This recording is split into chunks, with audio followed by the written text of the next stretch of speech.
అర్జీలు పెండింగ్ లేకుండా తక్షణమే పరిష్కరించే విధంగా అధికారులు చర్యలు తీసుకోవాలని కలెక్టర్ రాజర్షి షా ఆదేశించారు.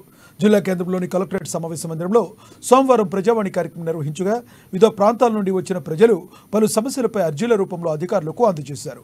ప్రధానంగా వికలాంగుల పెన్షన్, డబుల్ బెడ్రూమ్ ఇళ్లు మంజూరు, సదరన్ సర్టిఫికేట్లు, రహదారుల ఏర్పాటు, బీసీ రెసిడెన్షియల్ స్కూల్ అడ్మిషన్, గాదిగూడలో మీ సేవ మంజూరు, ఇతరత్రా వాటి కోసం అధికారులకు దరఖాస్తులు పెట్టుకున్నారు.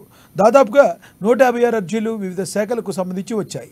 ఈ సందర్భంలోనే 2 వికలాంగులు దరఖాస్తు చేసుకోగా వెంటనే స్పందించిన కలెక్టర్ రాజర్షి షా అప్పటికప్పుడు వీల్ చైర్లను తెప్పించి వారికి అందజేయడంపై పలువురు సంతోషం వ్యక్తం చేశారు. పాలనాధికారి పనితీరుపై ప్రశంసలు కురిపించారు. ప్రజాపాలన కేంద్రాలను పరిశీలించాలని, ప్రత్యేకాధికారులుగా తమకు కేటాయించిన విధులు సక్రమంగా నిర్వర్తించాలని కలెక్టర్ అన్నారు. ఫ్రైడే, డ్రైడే పై ప్రత్యేక శ్రద్ధ కనబర్చాలని సూచించారు.